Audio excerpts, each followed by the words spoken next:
Hola, ¿cómo están? Soy Marina Nil, este es nuestro espacio de libros y autores y hoy les traigo una novela que seguramente la mayoría de ustedes conoce, pero como cuento o película. Se trata de Pinocho de Carlo Collodi.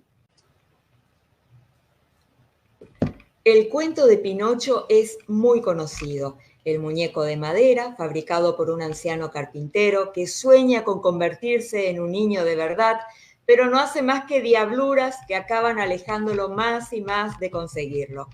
La novela se trata exactamente de eso mismo, pero al ser más extensa nos encontramos con más personajes, se nota mejor el transcurso del tiempo, los personajes muestran capas y un desarrollo más cuidado y la trama es bastante más compleja.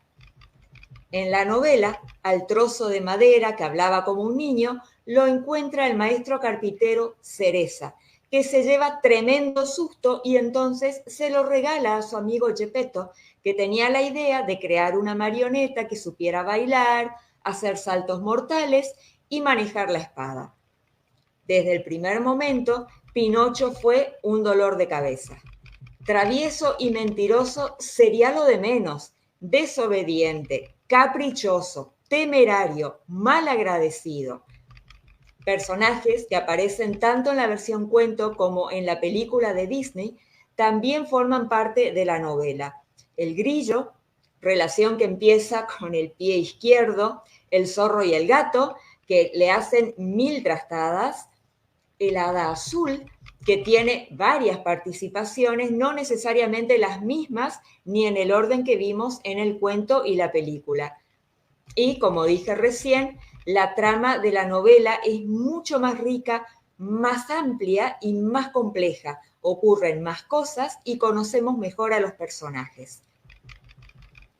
Algo que no puedo dejar de mencionar es que a pesar de que esta novela tiene más de 140 años, fue escrita en 1883, su tema sigue siendo actual.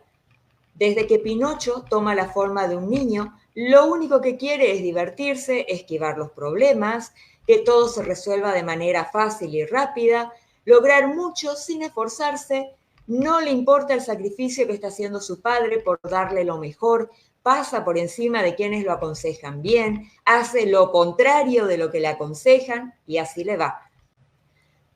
La parte más tremenda es cuando se escapa con su amigo Luciñolo al país de los juguetes, donde todo es jugar, divertirse y comer golosinas y cosas ricas, y acaba convertido en un burro, vendido como un burro y explotado como tal para beneficio de quienes lo compraron. Es un símbolo brutal de algo que sigue pasando actualmente. A buen entendedor,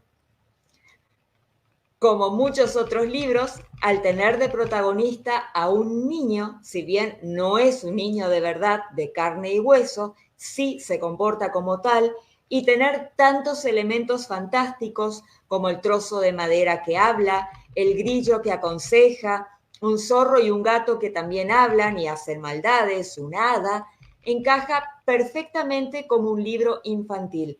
Sin embargo, para quienes sepan ver más allá y leer entre líneas, descubrirán una historia hermosísima y conmovedora que puede disfrutarse a cualquier edad. Ahora, como acostumbramos en este espacio, vamos a hablar un poco del autor. Carlo Lorenzo Filippo Giovanni Lorenzini, más conocido como Carlo Collodi, nació en Florencia, Italia, en 1826. Fue hijo de Domenico Lorenzini y Angiolina Orsali. Su madrina fue la duquesa Mariana Ginori.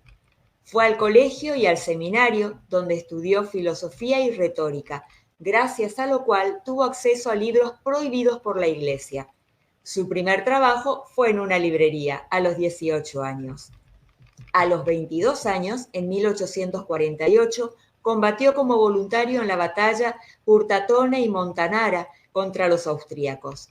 Cuando regresó a Florencia, fundó y dirigió dos periódicos humorísticos, Il Lampioni, La Farola, donde publicó sus primeras obras en las que plasmó su gran interés en la política, y La Scaramuzia, La Escaramuza. Como anécdota, y Lampione fue censurado más adelante en 1849 por orden del Gran Duque Leopoldo II de Toscana, pero reapareció en mayo de 1860. A principios de 1856 obtuvo la fama con su novela In Vapore y su gran actividad en otros periódicos políticos como Il Fanfulla, La Fanfulla. En 1859 formó parte de las fuerzas de Garibaldi en la Segunda Guerra de la Independencia italiana. En la polémica en favor de la anexión de Toscana al Piamonte, empezó a utilizar el seudónimo Collodi, nombre del pueblo natal de su madre, con el cual se hizo reconocido. Finalizada la guerra, regresó a Florencia. Desde 1860 fue empleado de la Comisión para la Censura del Teatro. En 1875 entró en la literatura infantil con Racconti delle Fate, cuentos de hadas, una traducción de los cuentos de hadas en francés de Perrault. En 1876 escribió Gianettino, inspirado en el Gianetto de Alessandro Luigi Parravicini, Minuzzolo e il viaggio per l'Italia di Gianettino, el viaje de Minuzzolo y Gianettino a Italia, una serie desde la que explora la reunificación de Italia desde el prisma irónico de Gianettino. A partir de 1875 se dedicó a la literatura infantil.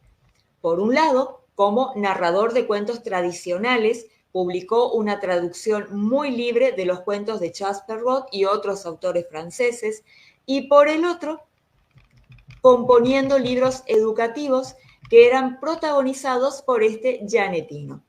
También cultivó la literatura didáctica, Primo Viaggio di Gianettino per l'Italia, la Grammatica di Gianettino o il libro de lezioni per la seconda clase, el primer viaje de Gianettino a Italia, la Gramática de Gianettino o el libro de lecciones para la segunda clase.